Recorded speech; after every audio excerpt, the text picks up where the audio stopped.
बिस्मिल्लाहिर्रहमानिर्रहीम। मोहतरम नाज़रीन, अस्सलामु अलैकुम वरहमतुल्लाहि वबरकातुहू।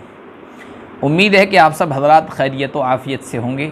अल्लाह पाक सबको आफ़ियत की ज़िंदगी नसीब करे, हक़ बात तलाश करने की और उसको अपनाने और उस पर साबित कदमी की तौफ़ीक़ अता फ़रमाए। क़यामत की निशानियों के बारे में हम आपके सामने कई वीडियोज़ में गुफ्तगू कर चुके हैं। अभी ज़िक्र चल रहा है उन फितनों का या उन निशानियों का जो अल्लाह के नबी सल्लल्लाहु अलैहि वसल्लम के ज़माने में ज़ाहिर हो चुकी है। ग़ालिबन 3 निशानियाँ आपको बताई जा चुकी है। एक चौथी निशानी जो अल्लाह के नबी सल्लल्लाहु अलैहि वसल्लम के ज़माने ही में सामने आ चुकी, वो ये है कि झूठे मुद्दईयान नबूवत का ज़ाहिर होना है। वो अपने झूठ से, झूठे दावों से फितने फैलाएंगे। अल्लाह के नबी सल्लल्लाहु अलैहि वसल्लम ने ऐसे झूठों की तादाद तकरीबन 30 बताई है। अब सल्लल्लाहु अलैहि वसल्लम का इरशाद, ला तक़ूमुस्साअ हत्ता युबअस दज्जालून कज़्ज़ाबून क़रीबुम मिन 30 कुल्लुहुम यज़अमु अन्नहु रसूलुल्लाह। क़यामत उस वक्त कायम नहीं होगी जब तक कि तकरीबन 30 झूठे मक्कार दज्जाल सामने ना आ जाएं, जिनमें से हर एक ये दावा करेगा कि वह अल्लाह का रसूल है। ये निशानी ज़ाहिर हो चुकी है। बहुत सारे नबूवत के झूठे दावा करने वाले पहले भी ज़ाहिर हो चुके हैं और अभी करीब के ज़माने में भी सामने आए हैं, और कोई बाइद नहीं है कि मज़ीद आगे आते रहेंगे, यहाँ तक कि उनका सबसे बड़ा दज्जाल, महा झूठा काना दज्जाल आएगा। क्योंकि अल्लाह के नबी सल्लल्लाहु अलैहि वसल्लम ने एक दिन तकरीर में इरशाद फरमाया, इन्नहु वल्लाहि ला तक़ूमुस्साअ हत्ता यख़रुज 30 कज़्ज़ाबन आखिरुहुम अल-अअवर अल-कज़्ज़ाब। उस वक्त तक क़यामत कायम नहीं होगी जब तक के 30 झूठे सामने ना आ जाएं, जिनमें आखिरी वो काना दज्जाल होगा।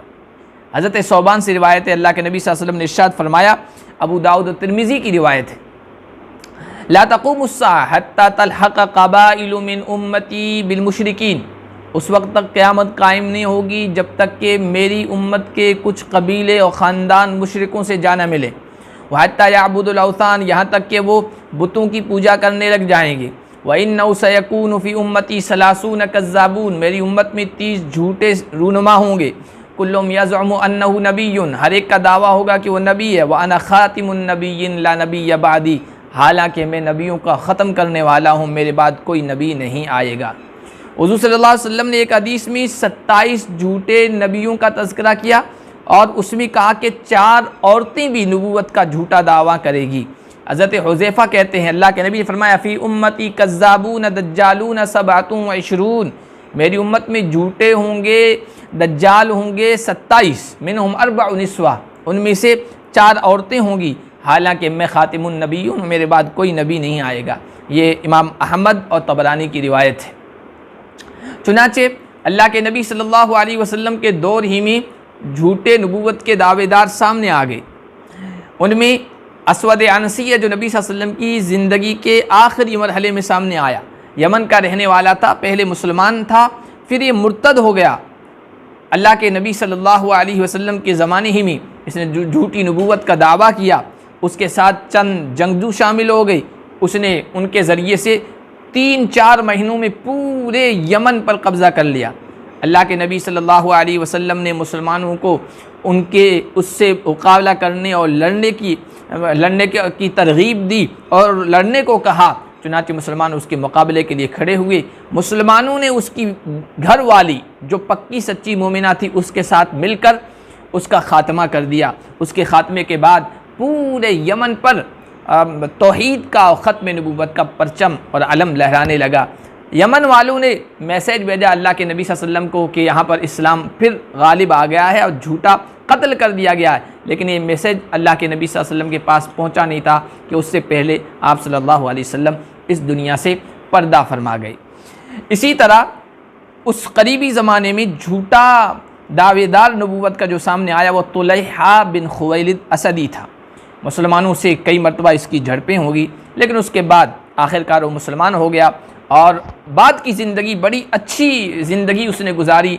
मुस्लिम लश्करों में शामिल रहा, जिहाद में बड़े कारनामे अंजाम दिए, यहाँ तक कि निहावन में शहादत का मकाम पाया। उन्हीं झूठे नबूवत के दावेदारों में मुसलमा कज़्ज़ाब भी था।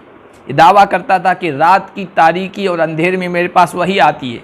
हज़रत अबू बकर सिद्दीक़ रज़ी अल्लाह ताला अन्हु ने अपने ज़माने में हज़रत खालिद बिन वलीद, हज़रत इक्रिमा बिन अबी जहल और शुरहबील बिन हसना की क़यादत में इसकी तरफ लश्कर भेजा था। मुस्लिम लश्कर का और इसका सामना हुआ, इसके 40,000 जंगजू थे और बड़े ख़तरनाक तरीक़े से उन्होंने मुसलमानों का मुकाबला किया। यहाँ तक कि शुरू में वो गालिब भी आ गए थे, लेकिन बाद में हज़रत वाहशी बिन हर्ब के हाथों ये मुसलमा कज़्ज़ाब मारा गया और फिर उसके इलाके में जो यमामा का इलाका था वहाँ पर इस्लाम का परचम और झंडा बुलंद हो गया।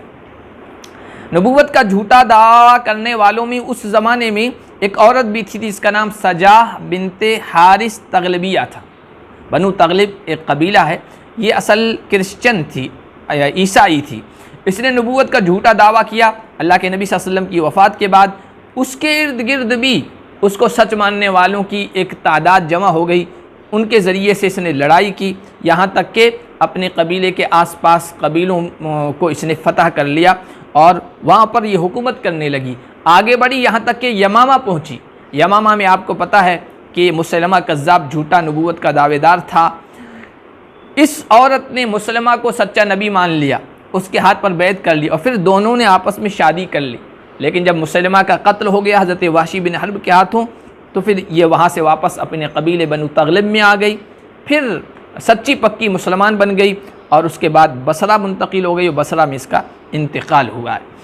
फिर ताबीन के ज़माने में, सहाबा के बाद ताबीन और उसके बाद के ज़माने में भी झूठे नबूवत के दावेदार आए। उनमें से मुख्तार बिन अबी उबैद सक़फ़ी भी था, जिसने शुरू में तशय्युअ होने का, अहले तशय्युअ यानी शिया होने का इजहार किया। उसके इर्द गिर्द शियों की एक जमात जमा हो गई जिन्होंने उनको सच्चा नबी मान लिया और ये दावा करता था कि हज़रत जिब्रील अमीन उसके पास आते हैं और अल्लाह का पैगाम पहुँचाते हैं। हज़रत मुसाब बिन ज़ुबैर और इसके दरमियान काफ़ी झड़पें हुई, लड़ाइयाँ हुई, जिसमें आखिरकार मुख्तार मारा गया। उसी ज़माने में एक और झूठा नबूवत का दावेदार सामने आया, हारिस बिन सईद कज़्ज़ाब था, जो दिमश्क में बड़ा इबादत गुजार था। बाद में उसने झूठी नबूवत का दावा किया और जब उसे ये पता चला कि झूठी खबर, झूठे नबी होने का ये दावा, इसकी खबर अब्दुल मलिक बिन मरवान को पहुंच चुकी है, जो वहाँ का बादशाह था, तो वो डर गया, डर के मारे छुप गया। छुपते छुपाते बसरा पहुँचा और वहाँ पर तन्हाई में रहने लगा। बसरा का एक आदमी बड़ी चालाकी के साथ इसके यहाँ आया और उसने ये जाहिर किया कि मैं तुझे सच्चा नबी मानता हूँ। तो इसने अपने दरबानों से कहा, ये जब भी मेरे पास आया जाया करे, इसको रोक टोक मत करना। ये आदमी पूरी तरह बाखबर होने के बाद खलीफा अब्दुल मलिक के पास पहुँचा और इसके जगह का पता बताया। अब्दुल मलिक बिन मरवान ने इसको बुलाया, उलमा फ़ुक़हा से कहा, इसको नसीहत करो, दीन की बात समझाओ, इसको बताओ कि तू जो दावा कर रहा है ये शैतानी है, झूठा है, तू नबी नहीं है। वो नहीं माना, आखिरकार उसको कत्ल कर दिया गया। उसके बाद अभी हमारे करीब का ज़माना देखें, पिछली सदी का, एक सदी 100 साल पहले का, उसमें हमारे यहाँ गैर मुनक़सिम हिंदुस्तान में, पार्टीशन से पहले पूरा ये जो हिंदुस्तान पाकिस्तान एक था, उसमें मिर्ज़ा ग़ुलाम अहमद क़ादियानी सामने आया, जिसने झूठा नबूवत का दावा किया और उसका फितना बड़ा ज़बरदस्त था और आज भी उसके मुत्तबईन पूरी दुनिया में पाए जाते हैं। तो इसका फितना भी बड़ा था। ये वो झूठे नबूवत के दावेदार थे जो अब तक सामने आ चुके हैं। और अल्लाह के नबी सल्लल्लाहु अलैहि वसल्लम ने जो तकरीबन 30 की तादाद बताई है, तो शारिहीन ने, हदीस के माहिरीन ने बताया कि मुमकिन है कि 30 से ज़्यादा झूठे नबूवत के दावा करने वाले क़यामत तक सामने आते रहें, लेकिन ये 30 वो होंगे जिनका फितना बड़ा होगा, जिनके मुत्तबईन और पैरोकार फॉलोवर्स ज़्यादा होंगे। जब ज़्यादा होंगे तो फितना भी इनका ज़्यादा फैलेगा। तो बड़े बड़े जो झूठे नबूवत के दावेदार होंगे, जिनका असर ज़्यादा फैलेगा, वो 30 होंगे, बाकी छोटे मोटे सामने आते रहेंगे। अल्लाह पाक हम सब की हिफाजत फरमाए और अक़ीदा ख़त्म नबूवत पर ईमान और यकीन रखते हुए इस दुनिया से जाने की तौफ़ीक़ अता फरमाए।